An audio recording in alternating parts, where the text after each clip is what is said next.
All right, we're going to go ahead and get started today. I'm sure there will be other people joining us as we go through today's session. Good afternoon and welcome everybody. Thank you for joining us for this webinar featuring the new hours of service changes and everything you need to know about the rule changes. Today we'll discuss the ELD mandate, the new rule changes, and how these new rules will affect you and your drivers. My name is Kristen. I am the Director of Marketing based out of our U.S. headquarters in Knoxville, Tennessee. I'll be your host for today's webinar. Joining us as our presenter is Ken Evans. He is our CEO of Connexial. He splits his time between our Knoxville office and our Wichita, Kansas office. So thank you, Ken, for joining us today. My pleasure. Glad to be here. We'd like for today's webinar to be very informal and interactive, but to respect everyone's time, we are going to be following this agenda. So we did just do our introductions. I'm Kristen, and we have Ken as our presenter today. We'll go over the FMCSA ELD mandate timeline, just a few basics on where the ELD mandate came from and where we are today in those rules. We will go over the overview of the rule changes, the 4 aspects of where the rules are changing, and then we're going to demo the new changes within the My20 ELD app. After we're done with today's session and demo, we will do a Q&A session, just about 10 to 15 minutes Q&A. So as we go throughout today's session, if you do have any questions that pop into your head, just type them in the Q&A box at the bottom of your Zoom screen so you don't forget them. We are recording today's webinar, so if you'd like to revisit the information, features, and benefits that we go over today, you'll have the opportunity to do so with the recording. We'll be emailing that out after today's session. You can also reach out to our support and sales team to schedule a more personalized training or demo to meet your business needs. So again, thank you all for joining us. Ken, I will let you get started.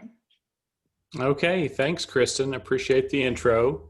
Welcome to all of our guests, and would like to start with just a high-level overview of where we're at in ELD technology and what changes the FMCSA is making to the regulations.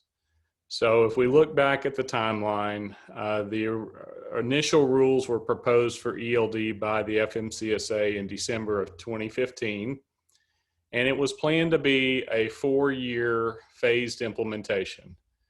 The first deadline, as many of you will remember, in December of 2017 was a deadline that everyone had to become electronic log enabled. And at that time, they were still grandfathering in an old technology called AOBRD, stood for Automated Onboard Recording Device. And the provision was that that grandfather would sunset by December of 2019. So in December 2019, less than a year ago, AOBRD was no longer a valid electronic logging technology, and everyone had to be on the ELD standard, electronic logging device. So since then, there's been a lot of feedback sessions from drivers and carriers and us as providers to the FMCSA about the challenges that this logging technology has created.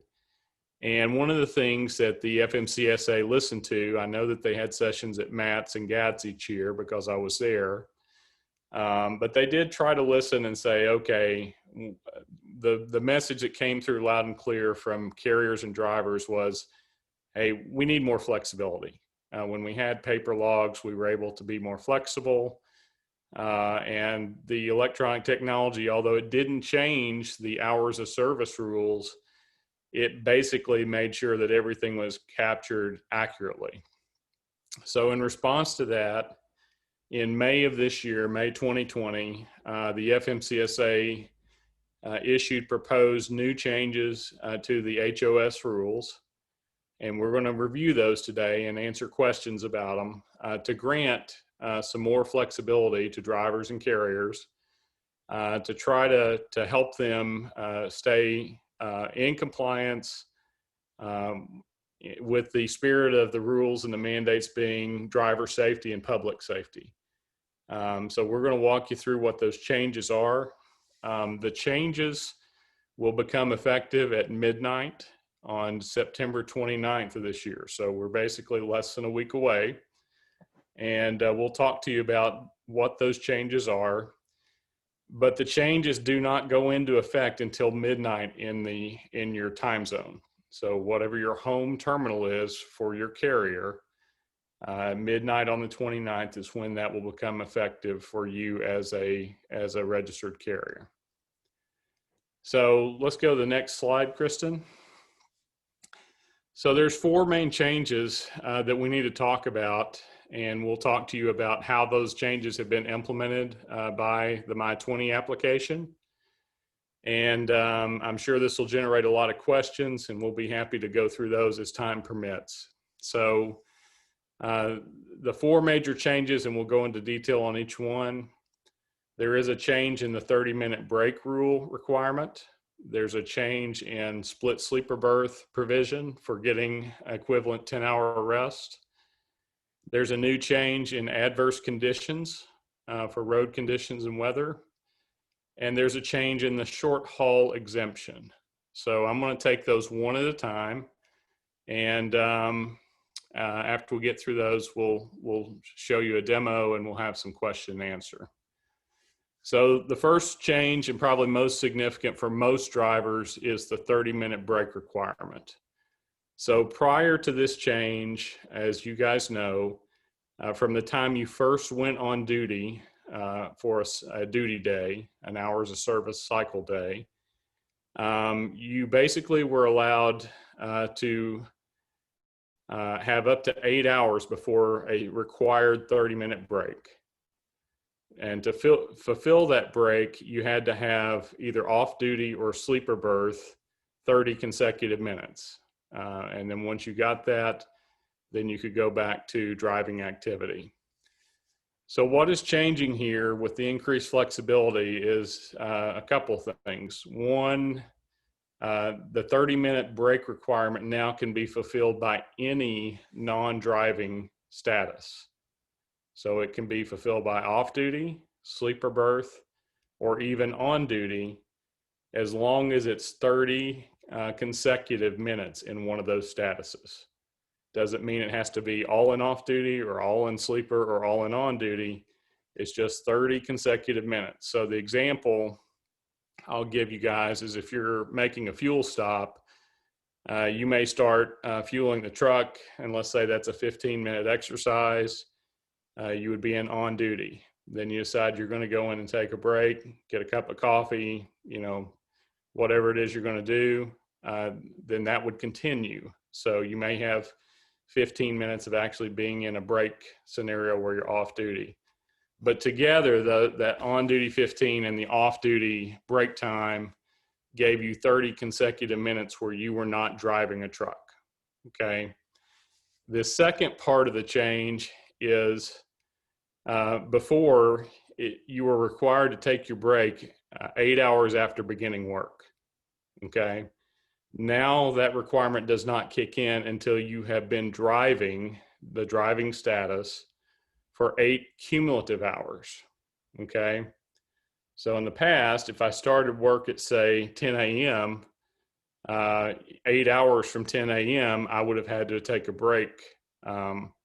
Now what we're counting, what the FMCSA is counting, is all of the driving time. And once you get to the 8th hour of actual driving time, that's when you're required to take this 30 minutes of non-driving. So hopefully that clarifies the change on the 8-hour break rule. Let's talk next about sleeper berths and the split sleeper berth provision. So in the existing rules before the new changes, you were allowed to get to split your sleeper berth into an 8-hour and a 2-hour segment. And there were some special provisions that when you declare that split sleeper berth, once you complete the second segment, it would recalculate your 14-hour duty day to the end of the first segment. So therefore, that's why they call it a split sleeper berth. Under the new provision, there's some increased flexibility with this provision. The first thing is that, and most significant for most drivers, is that now when you enter the sleeper berth, your 14-hours of service clock, your duty day clock, will actually pause while you're in the sleeper berth. For example, if I go into the sleeper berth for 2 hours, and before I went into the sleeper berth, let's say I had 5 hours of my 14-hour duty clock, HOS clock left. When I come out, I'll still have that 5 hours after the 2 hours. So it pauses and freezes while you're in the sleeper berth. It doesn't matter. The provision is that you have to do a long sleeper berth segment and a short segment.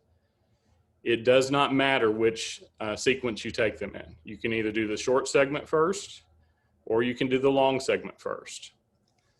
But what is changing is the definitions are changing. So they're allowing now either the 8-2 split, or a 7-hour and 3-hour split, or any continuum between the two.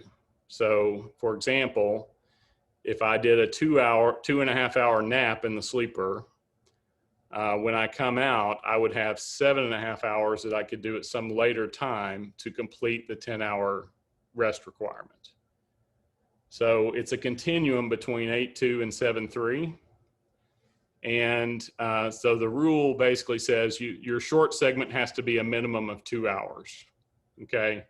If you spend less than 2 hours in the sleeper berth, it's just counted as off-duty type time, sleeper time, but it does not fulfill a provision toward actually splitting and getting your 10-hour equivalent, okay? The longer segment has a 7-hour minimum.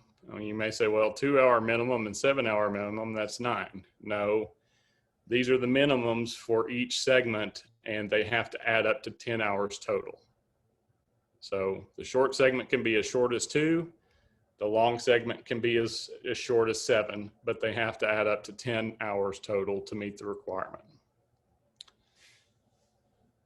Okay, and the other thing I'll just cover again, when you're splitting the sleeper berth, once you complete the second segment, whether it's the long or the short segment, your duty clock is going to count back to the end of the first segment.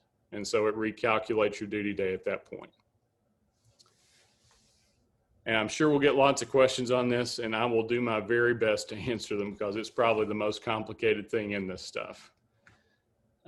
Adverse conditions. In the past, we have had that in our app as adverse weather. A more appropriate term is adverse conditions, so we're making that change. But the change in rules, so before in the existing rules that are in place today, if you run into weather conditions, road conditions that cause adverse conditions for your driving, you were allowed to declare that and add and get an additional up to 2 hours onto your driving limit for the day. So under existing law, 11 hours driving in a 14-hour duty day. If I hit adverse conditions, I could declare that and get up to an additional 2 hours. It doesn't mean you get all the 2 hours. It means you can have up to the amount of the adverse condition, however long that lasted. There's a couple of provisions here you guys need to be aware of. So when you're going to declare adverse conditions, it has to be a condition that was not knowable when you left for the trip or the dispatch. And I'll give you an example. If you're traveling right now through Nashville, Tennessee, and you're going north of Nashville up toward Paducah, you know that there's all sorts of construction up through there. It's one lane, and it's very slow. That is a knowable condition, okay? Conversely, if you're traveling, say, on I-40 somewhere and there's no construction, but there's a large accident, and let's say you get stuck for, an hour and a half, you could use adverse conditions because there was no way you would have known that there was going to be an accident that delayed you for an hour and a half. It doesn't mean you get 2 hours. It means you get the amount of time that the adverse condition actually existed. Okay. Now what's changing? September the 29th at midnight, in the past, you would only get that time, additional driving time allowed onto the 11-hour limit. You were not granted any additional time in the 14 hours of service day, the duty day. So while they said, yeah, you can be driving longer, they gave you no additional time to actually do the driving in. And it didn't really make a lot of sense to me, trying to look at it objectively. And now they've made a change so that if you declare adverse conditions for up to 2 hours during your day, it adds both time to the driving clock and to the hours of service clock for the duty day. So if you're delayed an hour and a half, you'll get up to 12 and a half hours of driving, plus an hour and a half to the hours of service day would take you up to 15 and a half. And that's how that exemption and that new rule works. The short haul exemption, so we're going to cover that real quickly. Short haul is a provision in section 395 of the Code of Federal, or CFR 49, Code of Federal Regulation 49. Section 395 is where all these rules are covered, if you're ever interested. But under the short haul provision, the hours of service day, if you were going to, in the past, or the current rule, if you stayed within 100 miles of the place you reported and ended your workday, so your home base, you were allowed to go up to 100 air miles from that location and work for up to 12 hours, and it exempted you from requirements of keeping logs or keeping an ELD. Now, you had to keep records of your reporting time to work, and you had to make sure you stayed within that 100 air mile radius boundary. If you were ever caught outside that boundary, or if you ever left that boundary, that creates an issue, because if you're outside the boundary, you're actually under the normal hours of service regulation for the whole day at any point you cross over that boundary. So what is changing under the new rules? You basically are getting an expansion in the duty day. So instead of a 12-hour duty day that you can work, it's expanding to 14 hours, which is the same length of time as a normal over-the-road trucker. The air mile radius is also expanding. So instead of being limited to 100 miles from home or from your terminal, it's 150 air miles now. So these changes all become effective on September the 29th. And in the demo that I'm going to show you here, I'll actually show you the short haul exemption and how it works with our application. And one thing that people who are using our technology have told us is this makes it really easy, because now I can irrefutably prove that my drivers were within that air mile radius the whole day, and it makes your compliance very easy. So I've done a lot of talking. That's the summary of the 4 key rule changes. Again, FMCSA is designing this, or trying to listen to drivers and industry participants and grant additional flexibility. And our job basically is to build that flexibility into the software and make it really easy for you guys to use and take advantage of those rules. Sure. Okay. We do have some questions that came in during today's session, but if you all have any more questions as we do the Q&A session, you can just type those questions into the Q&A little box on your Zoom screen, just right there at the bottom. Okay. Is there anything that I have to do with the ELD app to start using the new hours of service rule set? That's a great question, and the answer is no. The only thing you have to do is before the 29th, you need to make sure that you've downloaded the 20.10 or 20.10 version of the app, either from the Apple App Store or the Google Play Store. Once your time in the local time zone hits midnight on September 29th, the app will automatically recalculate with the new rules in place. and you'll get the benefit of those new rules. So it doesn't require you to do anything special on the 29th. It's like your iPhone, it just works. Perfect.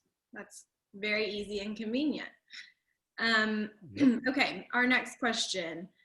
How are the new hours of service rule sets activated? Oh, we kind of went over that. How are they activated in the My 20 ELD app? Ken just said that those rule sets will automatically activate at midnight on September 29th, but you do have to have the latest version of your app updated, which if you have the iPhone, or the Android, they're both available in the App Store, so you'll be able to up those prior to September 29th. Right. Okay, next question. Does it matter what the sequence is of the different non-driving statuses to get credit for my 30-minute break?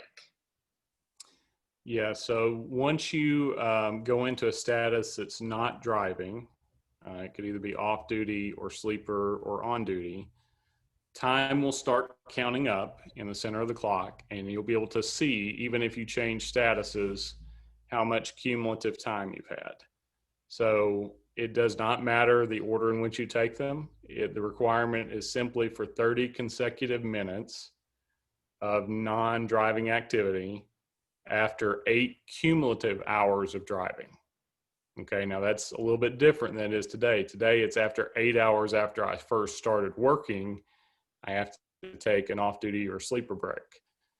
Now you're getting, it doesn't kick in until 8 consecutive hours of driving, and it can be fulfilled by any combination of a non-driving status for 30 minutes. Okay. Okay. Good deal. Next question. Will the transfer of rods at roadside change with this update? What is the preferred method, and how does the app support it? Yeah, so the transfer at roadside there's no change. So to transfer your rods at roadside, you're going to go to the logs tab. You're going to touch on today or whichever day you want to send. And then you're going to hit the share button. And under share, you're going to have 3 options. You have the option to email, which if you email something, that's just a PDF. It's just a paper copy, if you will. It's not an official record. It is a copy of an official record. You can print that as well if some people want to see it on paper. But the preferred method for the DOT and for FMCSA is the upload. So there's an option on our menu that says FMCSA upload. When you hit that, you're going to be uploading today's data plus the 7 prior days. So that's what you'll be transmitting to FMCSA. And it should be a fairly quick process. It normally takes, less than 30 seconds. Okay. Thank you for that answer. We've got another question that just came in here. In order to continue towards completion of a 30-minute break and use the time accumulated while fueling, is it possible to legally move away from the fuel pump without shifting into driving status and losing that time? So I guess. So you're talking about while you're fueling, being able to move the vehicle. Could you clarify that for me, Kristen?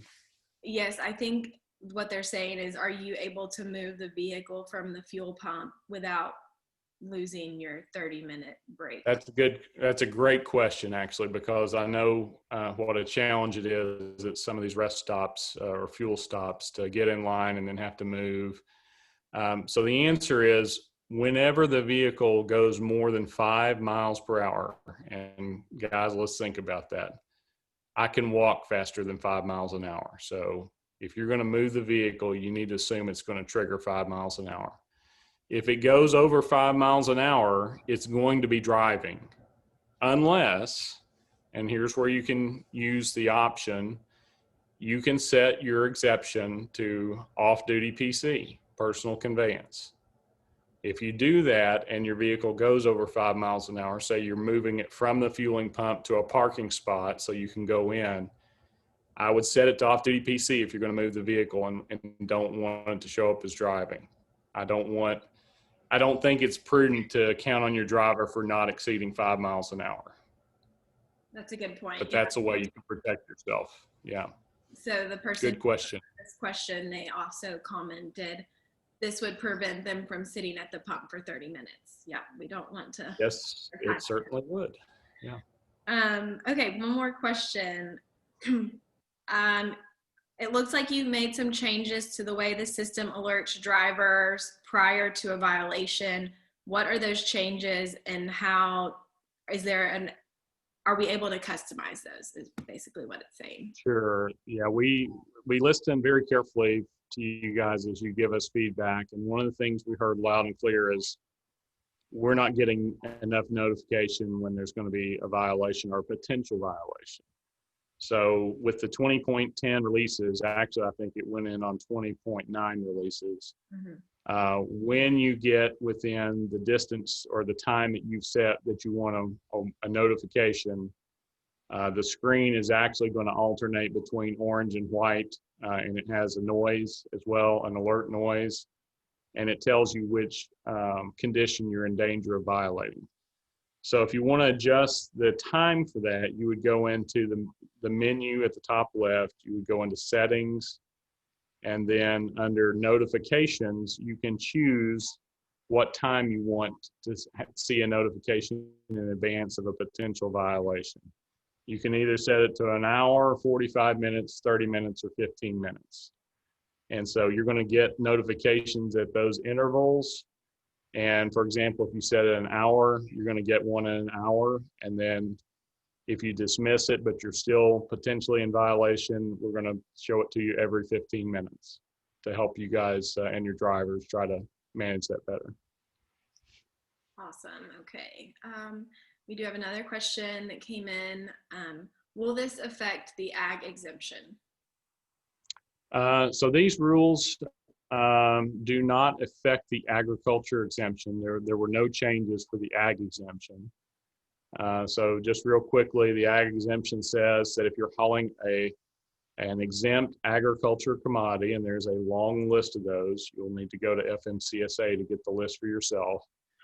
If you're hauling those commodities, you can set a radius around the origin point where you pick it up. And while you're inside of that radius, you're not required, the ELD will not run. The clocks will not run.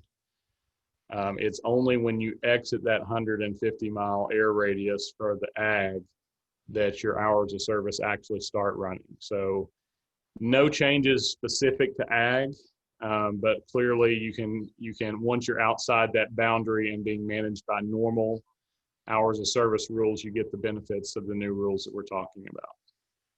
Yep, and I will put a plug in for our ag exemption. If you haven't tried it out and you do haul agriculture commodities, you should check it out. It's really cool. It does everything automatically. It is really slick. I mean, you no longer have to guess where the boundary is. The app tracks it for you automatically. And so it's definitely something that no one else has in the industry, and it makes life easy. Yes. All right. Do we have any other questions? I think I've answered all of the ones that have come in. So just another notification here that the new hours of service rules are available in our newest version of the app. However, they will not be activated until midnight on September 29th. So just make sure that your apps are up to date, that you don't have any app updates when September 29th rolls around, and you will be good to go. If there are no other questions, we will close out today's discussion. Ken, thank you so much for your time and your compliance expertise. We know that the ELD mandate is very confusing for a lot of people, and there's a lot of details and rules and exemptions and exceptions, and so it's very helpful to have someone explain it in layman's terms. To today's attendees, thank you all for joining us today and for your time. If you have any additional questions, please feel free to email those to us. You can contact us at support@connectseal.com or call us at 865-888-MY20. That's 6920. We also have a a section on our website at connectseal.com for on-demand training resources. So there's tons of videos and documents to help your drivers learn to use the system better. So thank you all for joining us today, and we'll let you get on with your, what is it? Kristen, I want to just add one thing real quickly to folks that are with us. We really appreciate you guys more than you know. And if there's something we can do better, something you want to see us improve on, we live for that feedback. So please call us and tell us how we can help, how we can improve, and make things better for you. And if you like what we do and you like the service we provide, I'd ask you to go tell 10 people. I would really appreciate that. Thanks. Thank you all so much, and we All will right. talk to you soon. Y'all have a great day. Bye-bye. Goodbye.